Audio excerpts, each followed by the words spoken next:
Everyone, कैसे हैं आप सब। तो एक बार फिर से मैं ऋषभ पांडे स्वागत करता हूं आप सबका दिशा पब्लिकेशन के इस सेशन में, जो कि हम लोग डिस्कस करने वाले हैं सीएचएसएल की रणनीति। तो बनाएंगे एक बढ़िया सी रणनीति आज हम। तो जैसे कि हमें पता है कि सीएचएसएल का नोटिफिकेशन रिलीज हो चुका है और 4500 से ज़्यादा वैकेंसीज आई हैं, लेकिन जानने योग्य सबसे बड़ी बात यह है कि पैटर्न और सिलेबस दोनों ही चेंज हुआ है।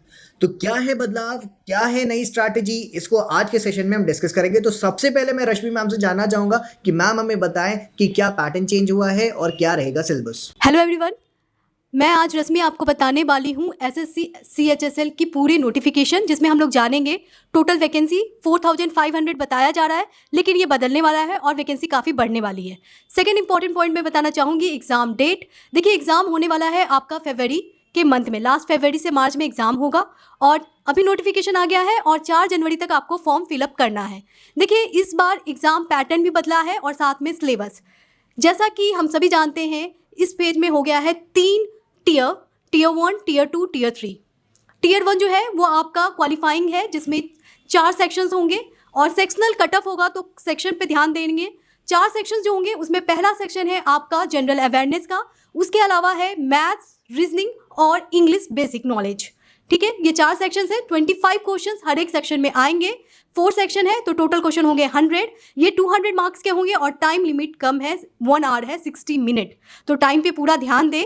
आगे बढ़ते हैं। देखिए, ये क्वालिफाइंग नेचर का है। उसके बाद अगर आप ये क्वालिफाई कर लेते हैं तो सेकंड स्टेज में आएंगे टीयर 2 में। इस बार इंट्रोड्यूस किया गया है टीयर 2, जो कि अभी तक नहीं हुआ था।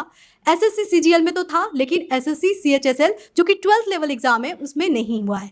टीयर 2 पे देखते हैं। टीयर 2 के पहले मैं बताना चाहूँगी इसके बारे में क्वालिफिकेशन। देखिए, ये 10+2 लेवल का एग्जाम है। इससे आप लोअर डिवीजन क्लर्क जैसे पोजीशन पा सकते हैं।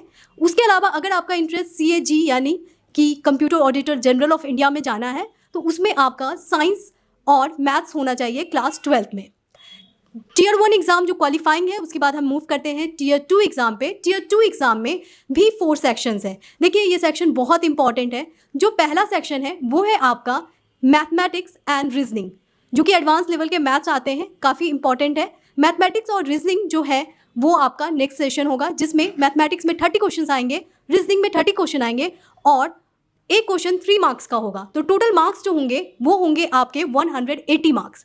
सेक्शन 2 में आते हैं। इस सेक्शन में भी बहुत इंपॉर्टेंट है, क्योंकि इसमें है आपका जनरल अवेयरनेस। जनरल अवेयरनेस में केवल 20 क्वेश्चंस आएंगे और इंग्लिश लैंग्वेज में 40 क्वेश्चन आएंगे। तो टोटल क्वेश्चंस हो जाते हैं 60 और ये भी 3 मार्क्स के एक क्वेश्चन कैरी करता है। तो टोटल हो जाएंगे आपके 180, यानी कि टोटल जो है आपका एग्जाम है 360 मार्क्स का। तो ये काफ़ी मायने रखता है और इसी बेसिस पे आपका मेरिट बताया जाएगा। तो ये आपका सेकंड टीयर है। थर्ड टीयर भी है। थर्ड टीयर जो है वो भी क्वालिफाइंग नेचर का है और इसमें आता है आपका कंप्यूटर नॉलेज और आपका टाइपिंग स्किल टेस्ट। ये भी बहुत इंपॉर्टेंट है। तो तीनों स्टेज के साथ आया है एसएससी सीएचएसएल। वैकेंसी बहुत ज़्यादा है, हो सकता है कि 20,000 प्लस भी जाए, तो बिल्कुल तैयारी में लग जाए। एज लिमिट की बात कर लेते हैं तो इसमें एज लिमिट है 18 to 27 ईयर्स। जी हाँ, 18 साल से लेकर 27 साल। जनवरी 2022 तक आप 18 साल से कम नहीं होने चाहिए और 27 साल से ज़्यादा नहीं होने चाहिए। ये है इसका एज लिमिट। एसएससी सीएचएसएल बहुत ही अच्छी वैकेंसी के साथ आ रहा है और अगर रणनीति की बात की जाए तो जी हाँ, मैथ्स और रीजनिंग पे बिल्कुल फोकस होना चाहिए। आगे बताते हैं ऋषभ सर। देखिए, जब रणनीति की बात करते हैं तो सबसे पहले मैथ्स के कुछ बेसिक चैप्टर्स होते हैं, जैसे कि रेशियो हो गया, परसेंटेज हो गया। अगर इनको ढंग से पढ़ लिया जाए तो उसके बाद आपकी प्रिपरेशन काफ़ी इजी हो जाएगी।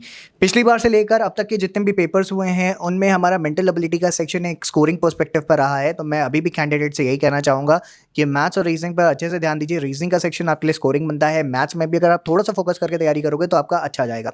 अब इसके बाद एक बहुत ज़्यादा बड़ा सवाल ये हो जाता है कि सर एडवांस मैथ्स से कितना पोर्शन आने वाला है। तो देखो, एडवांस मैथ्स का अगर हम पोर्शन डिस्कस करें तो एडवांस मैथ्स आपके लिए अभी भी उतना ही कॉन्सेप्ट रखती है जितना सीजीएल में है, लेकिन वहां पर अगर हम सीएचएसएल से कंपेयर करने चलते हैं तो सीएचएसएल में लेवल थोड़ा सा नॉर्मलाइज कर दिया जाता है। तो ज़्यादा फोकस आप ट्रिग्नोमेट्री पे करो। ट्रिग्नोमेट्री के अलावा मेंसुरेशन पढ़ लो। मेंसुरेशन और ट्रिग्नोमेट्री अगर आप इतना कर लेते हो तो आपका अच्छा खासा काम हो जाएगा। बहुत ज़्यादा हमें डेप्थ में अलजेब्रा में जाने की जरूरत नहीं पड़ेगी और स्कोर अच्छा बन सकता है। इसके बाद जब रीजनिंग पे जाओगे तो रीजनिंग में कैलेंडर पर ध्यान देना, अच्छे क्वेश्चन आने की उम्मीद है इस बार। उसके बाद अगर हम सिलॉक्स पर ध्यान दें, जिसको हम कहते थे कभी भी एसएससी में नहीं आता, अब आना शुरू हो गया है, वो भी एक अच्छा स्कोरिंग पोर्शन है। तो पजल भी एक आध देखी गई हैं, पिछले साल भी, इस साल भी पजल आ सकती हैं। तो बैंकिंग के पेपर से पजल को प्रैक्टिस कर लीजिए, वो भी आपके लिए इंपॉर्टेंट एस्पेक्ट हो जाएगा। इंग्लिश पे आए तो इंग्लिश में वोकैब के सेक्शन को बहुत ज़्यादा लोग फोकस करते हैं, तो वोकैब में मैं यही कहूँगा कि वो जो पुराना ट्रेंड होता था ना, रूट वो क्या कहते हैं, जब हम लोग रूट वर्ड्स पे जाते थे, लॉजी और साइड और ये वाले, तो अब इन पर आने की संभावना कम है। ज़्यादातर थीम बेस्ड वोकैब आ रही हैं, तो थीम बेस्ड वोकैब को प्रिपेयर करिए। ग्रामर इंपॉर्टेंट है, ग्रामर सबसे ज़्यादा नंबर दे रही है इस समय एसएससी के सभी एग्जाम्स में, तो उस पर फोकस करिए। जीएस जीके की बात करें तो जीएस जीके पे जब जाते हैं तो करंट अफेयर्स और स्टैटिक के पोर्शन सबसे ज़्यादा फोकस्ड होने चाहिए, क्योंकि स्टैटिक पोर्शन में आप अगर देखते हो तो 12 नंबर की स्टैटिक आती है। तो 12 नंबर के आसपास अगर हमको स्टैटिक कवर करके दे रही है और उसमें थोड़ा बहुत करंट मिला लेते हैं तो वो अच्छा खासा 40% का वेटेज हो जाता है वहाँ से। बाकी 60% वेटेज में जब हम जीएस जीके की बात करते हैं तो वहाँ पर पॉलिटी से शुरुआत करिए, पॉलिटी के बाद इको पर जाइए और उसके बाद ज्योग्राफी और लास्ट में मॉडर्न हिस्ट्री को उठा के पढ़िए। साइंस एंड टेक में भी अगर कई लोग डिस्कस करना चाहेंगे तो आपसे एक ही बात मैं बार बार कहना चाहूँगा कि बायोलॉजी, फिजिक्स और लास्ट में केमिस्ट्री छूट भी जाए तो टेंशन मत लेना, बायोलॉजी से अच्छे खासे क्वेश्चन बन जाएगा। बायोलॉजी सबसे ज़्यादा मतलब क्वेश्चन सबसे ज़्यादा वेटेज बायोलॉजी आता है, और इजी भी है। ठीक है। तो बायोलॉजी और फिजिक्स, लास्ट में केमिस्ट्री अगर टाइम बचे तो करो, वरना आप इस स्ट्रैटेजी के साथ भी काम कर सकते हो। ओवरऑल हमारा टारगेट होना चाहिए बेस्ट स्कोर लाने का।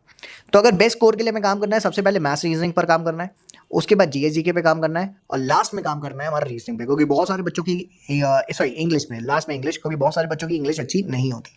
तो ये सारी चीज़ें आपको एक अच्छे गाइडेड अप्रोच के साथ प्रिपेयर कराएंगी। और जैसे कि आप यहाँ देख सकते हो कि एक एक चीज़ हमने हाईलाइट की हुई है कि किस सेक्शन का कितना वेटेज है, कौन से चैप्टर पे हमको ज़्यादा प्रेफरेंस कर देनी है। तो ये सारी चीज़ों को पर ध्यान दीजिएगा और तब आपकी एक बहुत अच्छी गाइडेड प्रिपरेशन हो जाएगी।